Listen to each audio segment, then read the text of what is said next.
했던 것처럼 참 감격스러운 또 주의 만찬을 우리가 함께 대했습니다. 또 이렇게 참 만찬을 대하면서 늘 그렇듯이 참 주님께서 우리에게 참 생각나게 하시는 주님께서 만찬을 통해서 나를 기억해달라 이렇게 당부하셨는데 그 당부를 그 말씀 정말 그대로 우리로 참 주님을 다시 생각할 수 있게 해주시고 또 우리가 어떻게 하나님의 참 은혜와 또 사랑을 입었는지 참 기억하면서 참 우리가 놀라운 그런 예배를 드리게 됐습니다.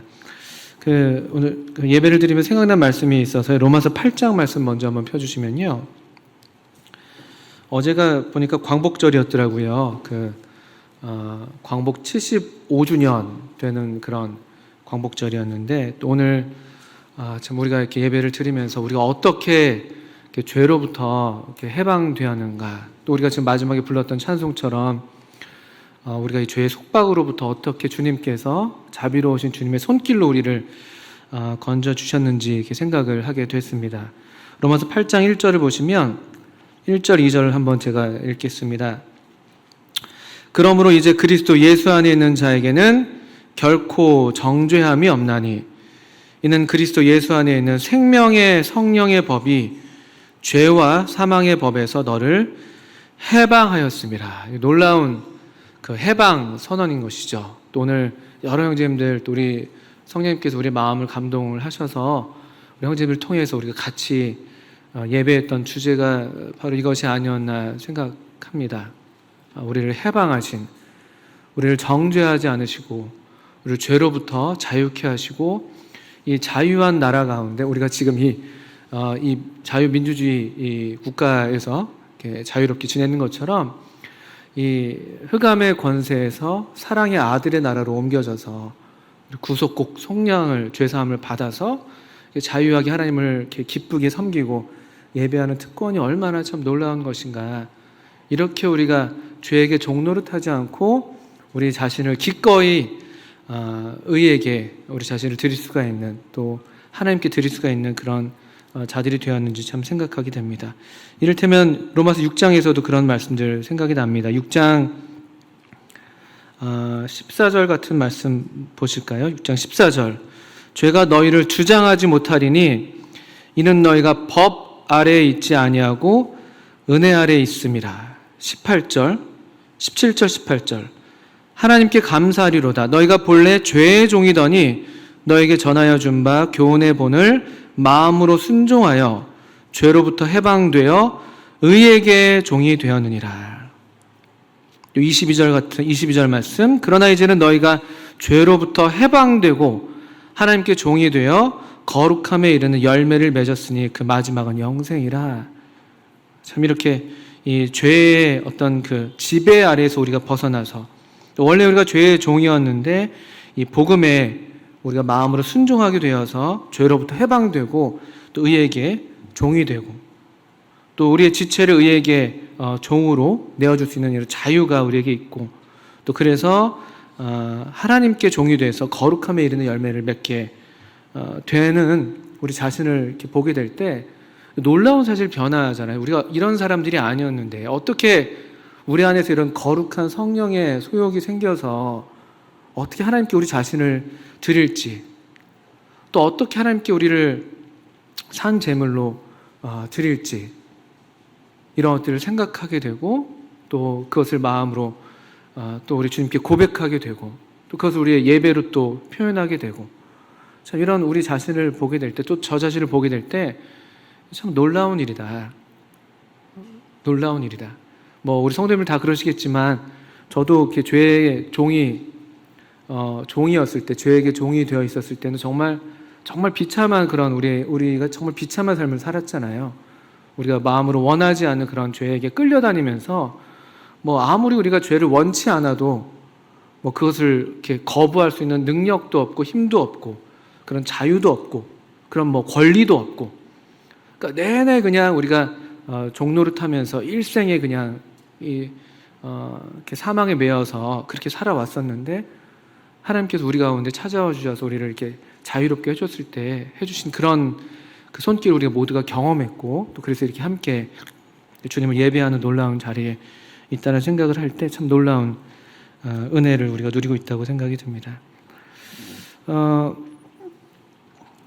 마태복음 7장 말씀을 좀 한번 펴주시죠. 오늘 시간이 허락되는 만큼 마태복음 7장에서 좀 교훈을 받기를 원합니다. 마태복음 7장 24절부터 27절입니다. 요즘에 지금 아시는 것처럼 우리가 경험하는 것처럼 이런 일들이 없었을 만큼 아주 긴 장마, 벌써 한 50일이 넘었다고 하는 것 같아요. 그리고 기록적인 폭우를 좀 보이고 있고, 전국적으로 전 세계적으로 지금 홍수에 폭우에 이상 이런 기상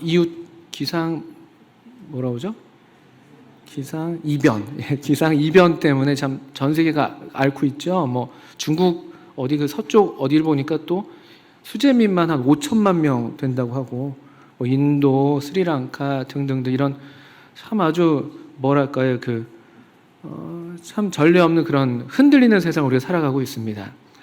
그 어린이들 보는 만화 중에서 이런 시리즈가 있어요. 어디에서 살아남기, 이런 거 혹시 아시는지 모르겠습니다. 진시황릉에서 살아남기, 어디에서 살아남기, 이런 만화 시리즈가 있는데요.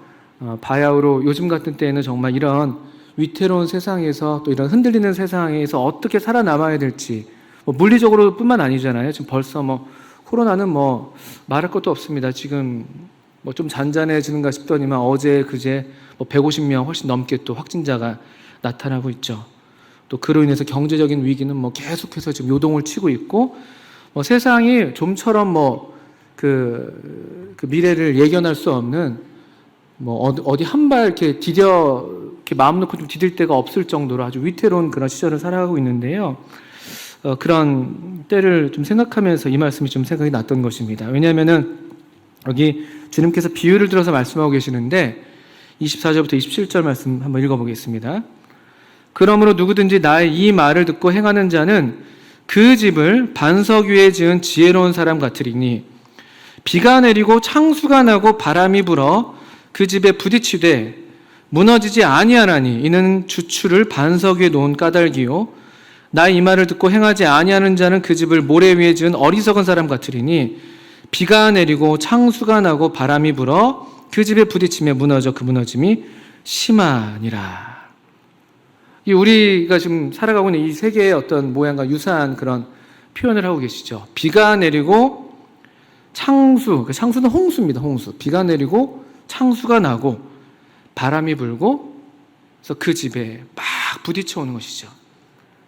우리의 삶이 지금 이런 삶이라고 말씀드릴 수가 있겠죠. 우리 모두가 다 이런 크고 작은 지금 비, 바람, 또 어떤 분들한테 정말 이 홍수, 물리적으로도 그렇고 또 우리의 경제적으로나 또 사회적으로나 영적으로나 이런 이제 일들을 만나게 되는 것이죠. 근데 사실 이런 일들이 우리도 지금 이렇게 겪는 것처럼 그냥 우리가 살아가면서 예기치 않은 이런 일들을 만나게 되는 것이고요.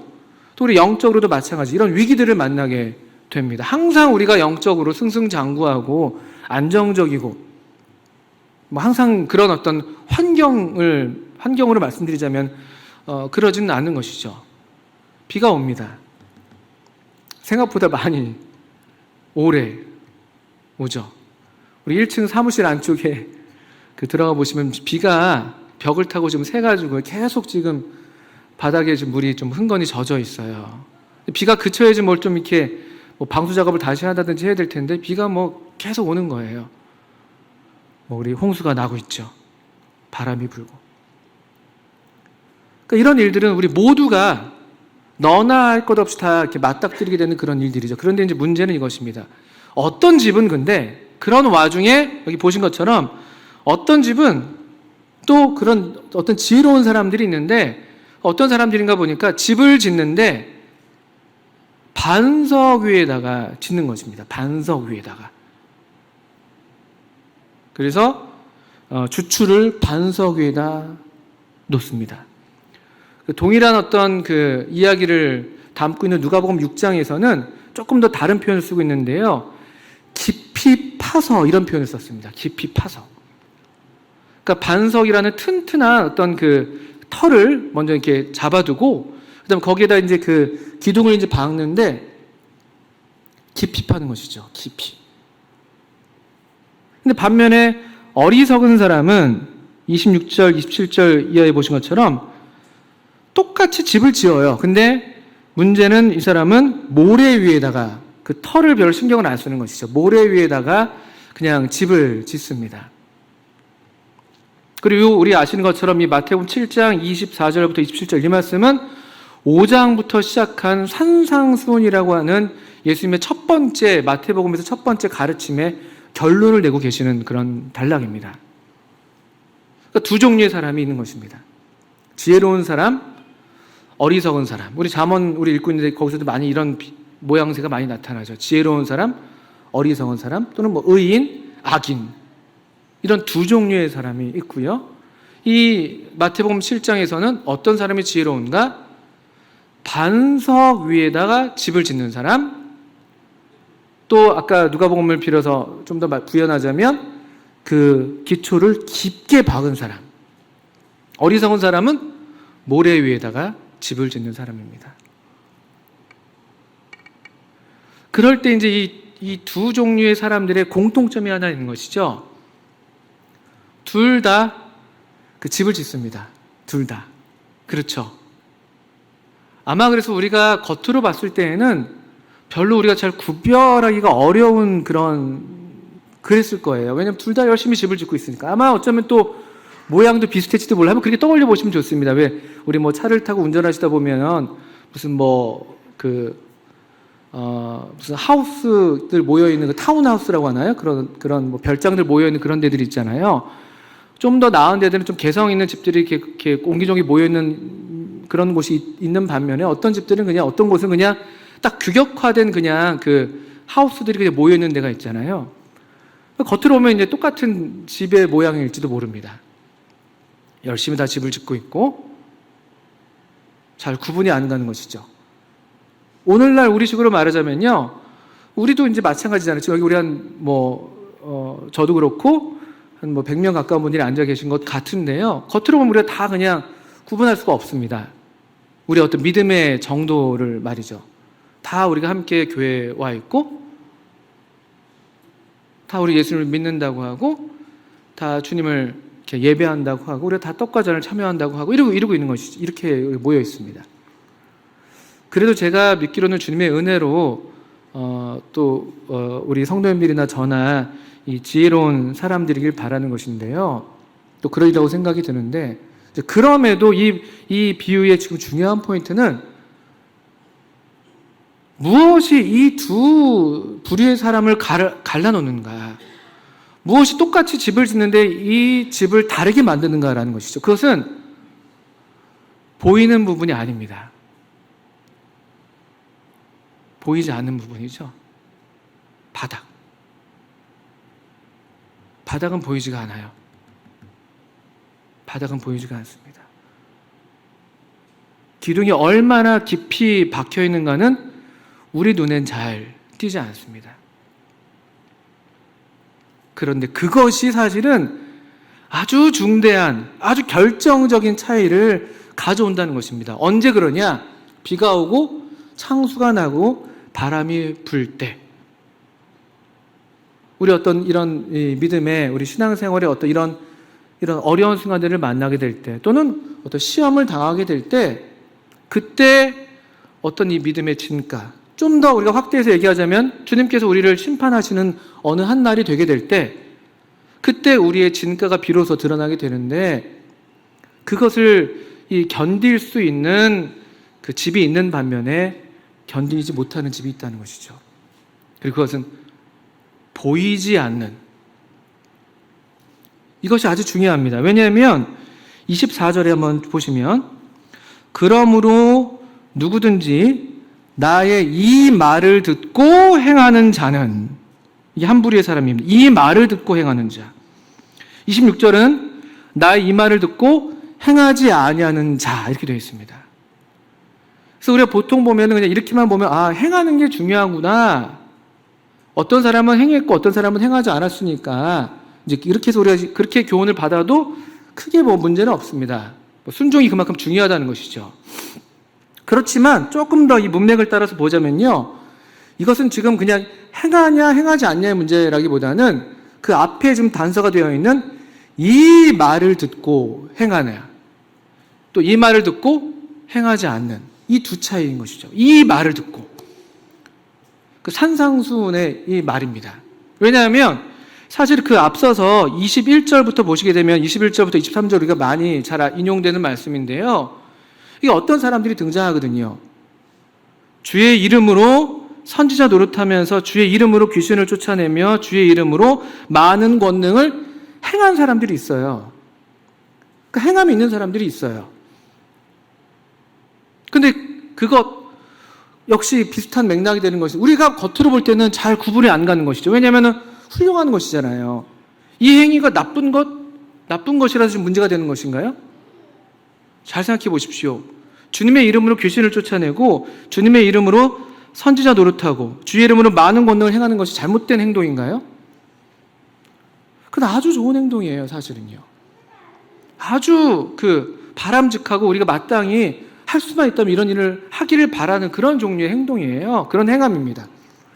근데 주님께서는 이 행함에 대해서 우리가 지금 읽은 것처럼 인정하지 않으셨습니다. 그리고 21절에 하시는 말씀이 나더러 주여 주여 하는 자마다 다 천국에 들어갈 것이 아니요 다만 하늘에 계신 내 아버지의 뜻대로 행하는 자라야 들어가리라 라고 하는 그런 맥락 가운데에서 이런 지금 뭔가 구분이 잘 되지 않는 그런 종류의 사람, 뭔가 나무가 좋지 않은 나무라고 불리는 그런 사람을 지금 이렇게 내세우고 있는 것입니다. 그리고 그것이 우리가 보았던 24절 이후에 어리석은 사람으로 이어지고 있는 것이죠. 이게 좀 면밀하게 보셔야 될 그런 본문입니다. 단순히 어떤 행하냐 행하지 않냐의 그런 문제라기보다는요, 내 말을 듣고입니다. 내 말을 듣고. 그러면 5장부터 7장까지 이 산상순을 가리키는 그 말씀을 우리가 받을 때 주님의 말씀을 듣는다는 거, 여기서 주님께서 하신 말씀은 무엇인가? 우리 5장부터 한번 그냥 우리 아시는 수준에서 한번 훑어보자면요. 이를테면 5장 1절부터 12절 같은 데서는 우리가 잘 아시는 팔복의 말씀이 있습니다.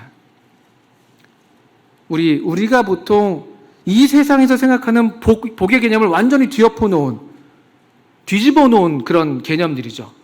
그냥 가난한 사람, 심령이 가난한 사람이 복이 있다. 애통하는 자가 복이 있다. 이건 그냥 선언이에요, 선언. 이런 지금 말씀을 하셨어요. 이런 말씀을 하셨습니다. 13절부터 우리 아시는 16절까지는 세상의 소금과 세상의 빛. 우리 제자들이. 이게 사실 이 팔복은 제자들에게 주신 말씀인데요. 그러면서 16절에 보시면 이같이 너희 빛이 사람 앞에 비치게 하여 그들로 너희 착한 행실을 보고 하늘에 계신 너희 아버지께 영광을 돌리게 하라. 이런 말씀이 5장 16절에 있습니다. 행실이죠, 행실. 행실을 얘기하고 있죠. 너희 착한 행실. 그런데 그 행실이 어떤 결과를 가져야 되냐면요. 야, 저 사람 참 착하다. 그런 수준의 행실이 아니죠. 결과가 무엇이냐면요. 하늘에 계신 너희 아버지께 영광을 돌리게 하는 그런 종류의 지금 착한 행실을 말씀을 하십니다. 17절부터 20절까지는 우리에게 요구되는, 제자에게 요구되는 의의 기준이 굉장히 높다는 것을 지금 말씀을 하십니다. 너희 의가 바리새인과 서기관들의 그 의보다 훨씬 더 높아야 된다. 그리고 나는 율법을 폐하러 온 게 아니라 도리어 완전하게 하려 합니다. 이런 말씀을 하십니다. 그리고 19절에 또 보시면 5장 19절입니다. 후반부에 누구든지 일을 행하며 가르치는 자는 천국에서 크다 일컬음을 받으리라. 행하면서 가르치는 사람, 그리고 천국에서 크다 여김을 받는 사람입니다. 그러면서 21절부터 5장 끝부분까지는요, 우리가 잘 아시는 것처럼 옛사람에게 말한 바와 나는 너에게 이르노니가 대조가 되는데요. 이런 이야기들의 공통점이 뭔가 보니까 마음이죠, 마음. 옛 율법은 그냥 살인하지 말라는 겁니다. 그런데 이를테면은 22절 같은 데 보시면 형제에게 노하는, 나는 너에게 말하는데 형제에게 노하는 자마다 심판을 받고 형제를 대하여 라가라 하는 자는 공회에 잡혀가게 되고 미련한 놈이라는 자는 지옥불에 들어가게 된다. 천국은 또 하나님께서 요구하시는, 하나님께서 우리에게 바라시는 이 제자의 삶의 기준은 외형적으로 무언가를 하고 하지 않는 그 이상으로 보이지 않는 우리 내면에 지금 집중하고 있는 것을 우리가 보셔야 되는 것이죠. 27절도 보실까요? 옛사람은 간음하지 말라는 게 우리 옛사람의 계명이죠. 우리 소위 이제 구약의 계명이죠. 그런데 28절, 나는 너에게 이르노니 음욕을 품고 여자를 보는 자마다 마음에 이미 간음했다. 마음의 문제예요. 38절 이후에서는요, 옛사람의 우리 구약의 율법의 수준은 그냥 눈은 눈으로 또 이는 이로 갚으라는 것인데요. 그런데 나는 너에게 이르노냐면서 오히려 악한 자를 대적하지 말고 오른쪽 뺨을 맞으면 왼편도 돌려대고 또 속옷을 달라고 하면 겉옷까지 주고 오리를 가자고 하면 심리를 가고 구하는 자에게는 거절하지 말고 또 원수를 미워하라고, 이웃은 사랑하고 원수를 미워하라는 것이 구약의 율법의 수준이었다면은 나는 너에게 이르는데 44절에 보시니까 너희 원수를 사랑하고 너희를 박해하는 자를 위해서 기도하라. 이같이 한즉 45절입니다. 하늘에 계신 너희 아버지의 아들이 되리니.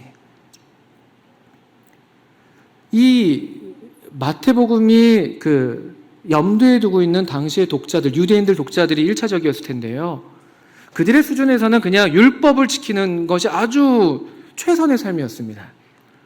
그런 면에서 바리새인과 서기관들이 아주 존경받는 그런 나름대로 그들 스스로도 자기의 의에 사로잡혀 있었고 사람들도 굉장히 뭔가 박수를 보내고 참 훌륭하다. 참 예수님을 하나님을 잘 믿는 사람들이야. 이렇게 칭송받는 부류의 사람들이었을 거예요.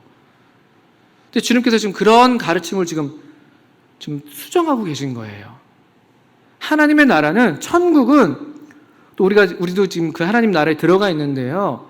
천국은 외적인 어떤 또 도덕적인 삶 그 이상의 이 보이지 않는 우리 마음과 관련된 나라라는 것이죠. 천국은 그냥 살기 좋고 편안하고 배부르고 그런 수준의 삶이 아닌 것이죠. 이 성경에서 천국 또는 하나님의 나라라고 말할 때는 항상 그 나라를 다스리는 왕과 관련되어 있는 표현이에요. 마태복음 우리 아시는 것처럼 1장은 아브라함과 다윗의 자손 예수 그리스도의 세계다. 유대인들이 고대하던 그 메시아 왕국, 그것이 천국이거든요. 근데 그들은 그 당시에 그냥 물리적으로 그냥 우리는 선택받은 백성이고 우리는 도덕적으로 하나님의 율법을 잘 지키고 있으니까 우리는 천국에서 큰 사람들이 될 거야. 예수님께서 다스리시는 그 약속의 나라가 도래하게 되면 우리가 한 자리씩 차지하겠지, 이런 수준의 생각을 하고 있었던 것이죠.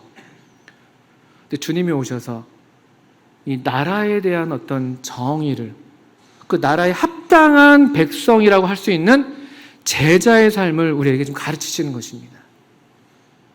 그리고 그것은 보이는 외적인 어떤 그런 도덕적인 삶 그 이상을 넘어서는 보이지 않는 마음의 문제라는 것이죠. 6장을 넘어가시면 이 논점이 더 분명해집니다. 왜냐하면 이 6장 1절부터는 사람에게 두 가지 대조가 계속 나옵니다. 사람에게 보이려고. 당시의 바리새인과 서기관들의 의의는 이런 수준이었던 것이에요. 겉으로 보기. 사실 그래서 그들이 하나님을 섬긴다고 말하고 있었지만 실제로 그들이 섬기는 것은 하나님이 아니었던 것이죠. 왜냐? 하나님은 보이지 않는 분이시거든요. 보이지 않는 분이시기 때문에 보이지 않는 면에서 그분을 예배하고 그분을 순종하는 것이 요구되는 것인데, 언젠가부터 이 바리새인과 서기관들로 대표가 되고 있는 이 율법의 의를 주장하는 사람들의 관점은 사람에게 보이려고가 된 것이죠. 그래서 그들은 사실은 하나님을 섬기는 게 아니라 사람을 섬기는 거였어요. 사람에게 보이려고 하는 거예요. 예를 들면 구제가 그렇죠. 2절 보시니까 구제할 때에 외식하는 자가. 그런데 4절에서는 네 구제함을 은밀하게 해라. 은밀한 중에 보시는 너희 아버지께서 갚으신다. 또 5절에도 기도할 때에 외식하는 자와 같이 하지 말라. 그들은 사람에게 보이려고. 6절에 너는 기도할 때 너희 골방에 들어가 문을 닫고 은밀한 중에 계신 내 아버지께 기도해라. 16절에 금식할 때 너희는 외식하는 자들과 같이 사람에게 보이려고. 18절에 이는 금식하는 자로 사람에게 보이지 않고 은밀한 중에 계신 내 아버지께 보이게 하려 함이라. 이런 대조가 계속 나타나는 것이죠. 그리고 우리가 이 두 주인을 섬길 수가 없다. 하나님과 재물을 겸하여 섬길 수가 없다. 염려하지 말아라. 먼저 그분의 나라와 그분의 의를 구해라. 이런 교훈을 6장 후반부에 주시죠. 그리고 7장에서는 우리가 본 것처럼 이제 그 앞서 있었던 내용들은 비판하지 말 것에 대해서, 또 구할 것에 대해서. 그러면서 사실은 결론적으로 이어지는 게 13절 이후로 이어진다고 보여지는데요. 그래서 주님은 이렇게 말씀하셨어요. 좁은 문으로 들어가라. 보이지 않는 하나님 앞에서 사는 참된 제자의 삶은 좁은 문입니다. 왜냐하면 보이지 않으니까요. 사람들이 알아주지 않으니까요. 좁은 문이에요. 7장 13절 보시면 멸망으로 인도하는 문은 크고 그 길이 넓어 그리로 들어가는 자가 많고 생명으로 인도하는 문은 좁고 길이 협착하고 찾는 자가 적습니다. 이 보이지 않는 마음, 우리 이제 그 집을 짓는 그 비유에 있어서 보이지 않는 터, 거기에 관심하는 사람들이 적습니다. 아까 7장 21절 이후에 나오는 나더러 주여 주여 하는 사람들의 문제는 뭐냐면 그들의 행위가 문제가 아니라 이 터의 문제였던 것이죠. 아마도 그들은 이런 어떤 마음에 관심하기보다는 보이려고, 이런 문맥을 따라가자면 사람에게 보이려고. 그러니까 마치 마일리지를 딱 쌓아놓은 거예요. 내가 이것도 했고 저것도 했으니까. 하나님께 대해서도 그렇게 말할 수가 있고 사람들에 대해서도 그렇게 말할 수가 있고 내가 이렇게 섬기고 저렇게 섬기고 이렇게 봉사하고 저렇게 봉사했으니까. 이런 보이지 않는 부분의 얘기를 하시는 것이죠. 그래서 이 천국이라는 것을 여기 우리 마태복음 5장부터 7장에서 맥락에서 갖고 있는 천국 또는 주기도문 6장에 주기도문이 나오는데요. 나라가 임하옵시며 그 나라, 이 천국이죠. 이 천국은 그래서 이 하나님 아버지와 이 은밀한 보이지 않는 하나님 아버지와 보이지 않지만 은밀한 중에 만나서 그분과 관계를 맺는 사람에게 허락된 것이라는 것이죠. 보이는 나라가 아니에요. 은밀한 중에 보이지 않는 하나님과의 이런 사랑의 관계가 관건인 것이죠. 또 이 천국에 들어가는, 천국이 정말 크다 하는 사람들, 천국에 들어가는 사람들은 어떤 사람들이냐? 자신의 어떤 이 전부를 다해서 하나님의 통치를 기쁘게 받아들이는 사람들인 것이죠. 보이는 데서만 그냥 잘하는 게 아니라 남 보기에만 그냥 해서 적당히 그냥 신앙 좋은 사람 이런 수준이 아니라 우리의 온 존재를 다해서 우리의 마음, 우리 그래서 가장 큰 계명이잖아요. 마음과 뜻과 힘을 다해서 우리 전 존재를 다해서 그분의 통치를 기쁨으로 받아들이는 사람들. 보이지 않는 하나님을, 은밀한 중에 보시는 하나님을 사랑해서 하는 사람들. 이 계명을, 그래서 내 이 말을 듣고 행한다는 것은 계명에 순종하는 것인데요.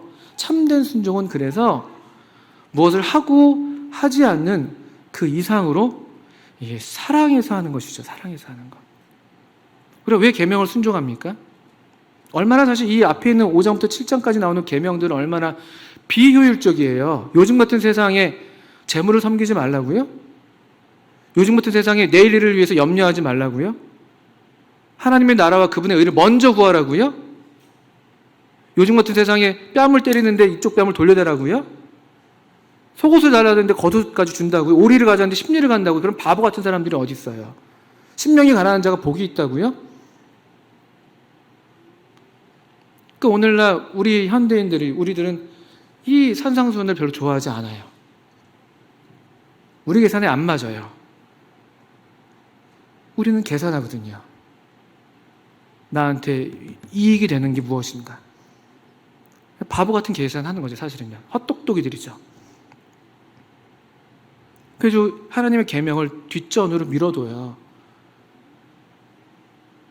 우리가 이제 어떤 분들은 이 소위 마태복음 5장부터 7장을 극단적인 세대주의를 따르시는 분들은 이건 우리 세대에 속한 게 아니야. 이건 우리랑 상관없는 말씀이야. 모든 말씀이 사실 1차적으로는 다 우리랑 직접적으로 관련 있는 건 아니겠죠. 근데 어떻게 이게 우리랑 상관이 없는 말씀이 될 수가 있어요?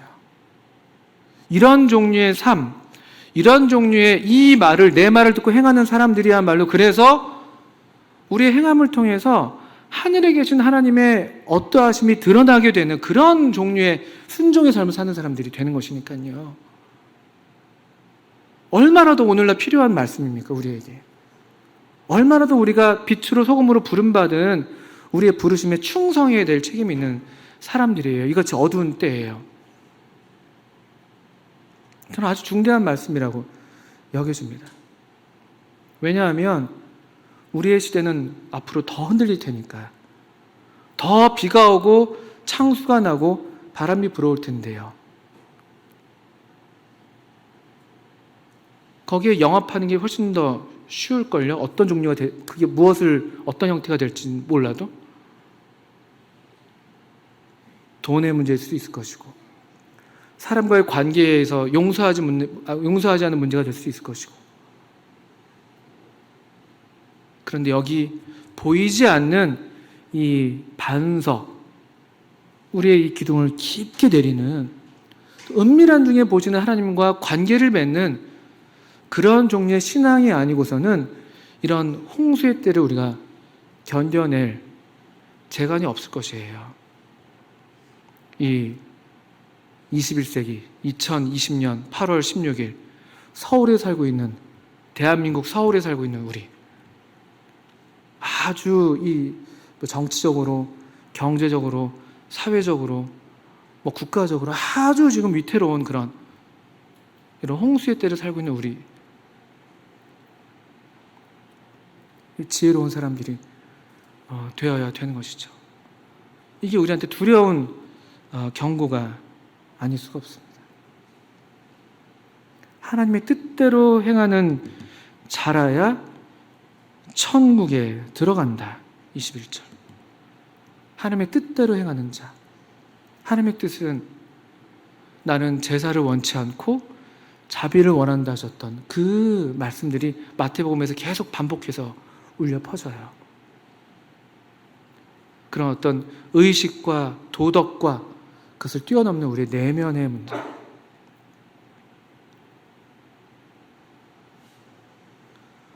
그 마태복음 21장에서는 그 두 아들이 있었는데 아버지가 명령한 것이 있었는데 둘째 아들은 싫다고 해놓고서는 다시 가요. 그런 것이 하나님의 뜻을 행하는 거예요. 아버지 뜻을 행했다고 기록하고 있거든요. 그렇게 순종하는 것. 왜 순종합니까? 계산해서 더 유익이 돼서 하는 게 아니에요. 순종은 우리가 하나님을 이 은밀한 중에 계신 하나님을 사랑하는 우리의 방식이기 때문에 그렇습니다. 순종은 우리가 주님을 사랑하는 방식이에요. 방식. 주님을 사랑한다고 하고 계명을 순종하지 않는 사람은 그래서 거짓말하는 사람이라고 요한일서에서. 우리의 사랑의 방식이에요. 사랑의 방식. 오늘날 이런 순종이 아주 귀한 또 어느 때보다도 필요한 그런 시절이라고 생각이 들어요. 이렇게 사랑함으로 순종하는 우리들. 사랑함으로 순종하는 우리여야지만이 이 반석 위에 집을 짓는 그런 지혜로운 사람들. 그래서 우리의 교회가 또 우리 개인의 삶이 빛과 소금으로 하나님 아버지를 드러내는 정말 착한 행실을 행하는 우리를 보고 우리의 그냥 우리가 저 사람들 착해 이게 아니라 하나님 아버지께 영광이 되는 하나님 아버지를 반사하는 그런 우리들의 삶이 되어야 되는 것이죠. 바라기는 저나 우리 성도님들 모두 이런 지혜로운 사람들, 보이지 않는 우리의 터를 다시 한번 잘 살펴주시고 더욱 그 터에 깊게 뿌리를 내리시고 은밀한 중에 계시는 우리 주님과 더불어서 교제하는, 또 그래서 주님을 사랑함으로 우리에게 주신 이런 계명들을 계산에 맞지 않는 그런 계명이라 할지라도, 우리가 손해보는 것처럼 보이는 계명이라 할지라도 그게 우리가 주님을 사랑하는 방식이니까, 아버지가 그걸 기뻐하시니까, 우리의 육신이 처음은 좀 싫다고 한다 할지라도 이내 돌이켜서 아버지의 뜻을 행하는 그런 우리들이 되어야 할 그런 시대이고, 또 우리 모두가 그런 은혜를 입기를 바랍니다. 함께 기도하시겠습니다.